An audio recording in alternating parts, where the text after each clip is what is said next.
welcome to a reading vlog. I am reading Blood Over Brighthaven, and this is for my best friend Wendy's book club, and it's called Inspired Pages. And oh my gosh, so far this book is phenomenal. It follows a woman who has been working 20 years to become the first female high magistrate or high mage. And basically it is like somebody who, it's hard to describe, but it's like somebody who writes the magic for different machinery and world building. And so I guess I could liken it to like the game makers of the Hunger Games, but like all magic systems and all magic, and you have to make everything precise with science. And so she is like, with magic and science and chemistry and alchemy and all the things, she's writing all of these spells that cause things to happen, you know, like, I don't know, like reconstruction of bridges or levitating high objects. It would basically be like to replace infrastructure workers with people who could write the codes, but with magic. And it is such an intricate magic system, and it's also just like a really interesting dark academia book. So far it is so good. I really like it. She has just gone through the test to see if she can become a high magistrate or even like something in the magical system, and she like blows everybody away.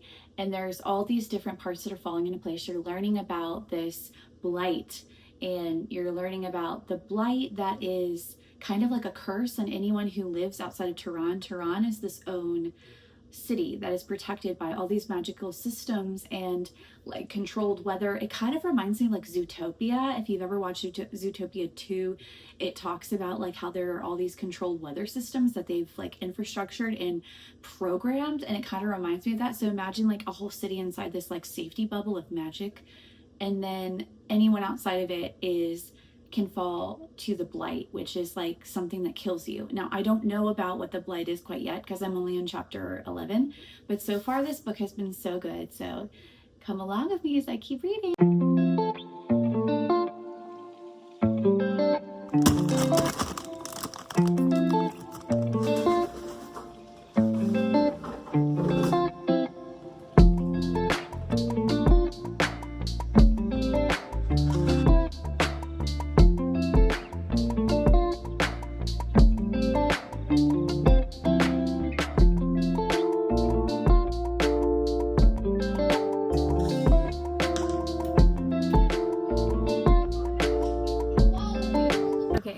Right now, I feel like the book is getting really good because the girl that I told you about, and for the life of me I can never remember her name because it's so unique, she has made it up to be a high mage, and a little girl gave her a book to sign, and her mentor, not the little girls obviously, but the girl who made it up to high mage, she has a mentor, and he's amazing, and he's an arch magistrate.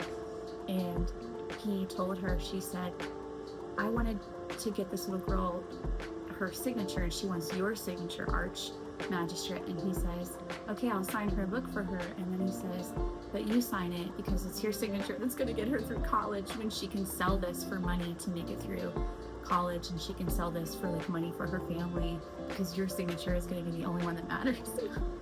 He just has so much faith in her. Like, have you ever had anyone who just believes in you so much that like there's no doubt in their mind? Also, my kids are playing, sorry, but it's like amazing. The book is getting really good. I have kids here, they're screaming, I can't help that. So she gets put on this, I guess it's like a task force, and the task force are all high mages, and they have been commissioned to expand Tehran. And so basically they would expand past the borders that the town has already set, or you know, the city. And so when she first arrives, all of them are men except for her. She's the first female magistrate, or mage. I'm probably spoiling this, sorry. I'm gonna put spoilers on here, maybe light spoilers. Anyway, she ends up getting a very unlikely assistant, and it's actually started as a joke. So basically imagine if you got like a very high-end job and everyone else's assistants were like Harvard students, and then the group, the task force, you come on, they're all men, they look at the janitor and they're like, there's your assistant. That's basically what happens to her. So Quinn are a people group that are basically stragglers that live outside the city, and they have, you know, many of them have fallen victim to the blight, which we don't really know exactly what it is yet. It's just like something that kills you, like tears you into ribbons. And anyway, the Quinn who actually do get integrated into society, they have to work. That is like their livelihood. They have to slave.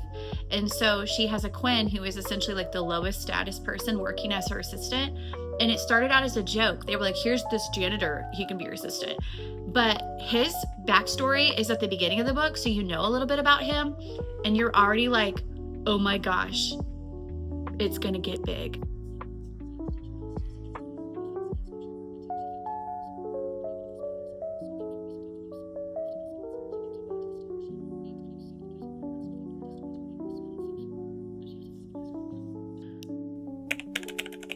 There are absolutely no words. There's no words.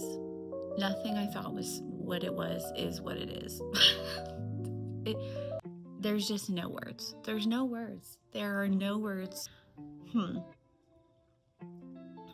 you were like to ask me what this book reminds me of, like Hitler's Germany, the idea that someone is morally, ethically, spiritually superior to another race.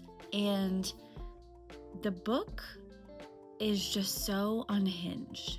I've never seen a book like mix so many genres, but it's so good. This may be my favorite book of the year.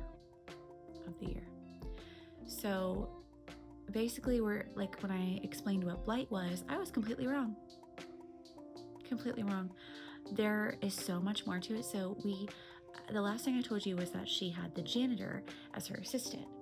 Well, the janitor is actually from the outside of the walls of the city to like the nether regions, or like outside, and he knows so much that she doesn't know. This mage, I forget. Just like, basically, I can't tell you anything. If I tell you anything, it's just gonna ruin. Basically, there's just there's so much hidden. Imagine living somewhere where it's like deep state. There are so many layers to politics, and you could never get to the truth. She is finding in her magical journey, where she has been commissioned to expand the borders of Tehran, all of the corruption, and that's all I can say for now.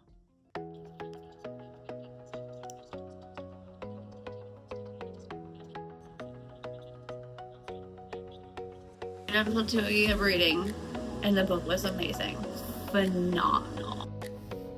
Blood Over Brighthaven was the best book I have ever read. It is so good. It's my favorite book.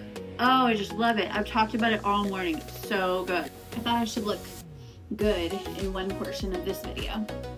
This is me. I'm done. I'm gonna go see Wendy now. I highly recommend Blood Over Brighthaven. Like I said, I'm skedaddling to Barnes to go get the book. 1 and 2. Not that there's 1 and 2, because it's not a series, it's a standalone. But I'm getting her other book called Bridge to Kaldon. I don't remember. Anyway, I'm getting everything this lady ever wrote, but I'm starting with just like the first book that I read, and then the next book that's in, I guess, that world. So excited. Okay, that's all. Bye. We have been talking about the book Blood Over Brighthaven, and we both agree you should read it. Yes. Go buy it today.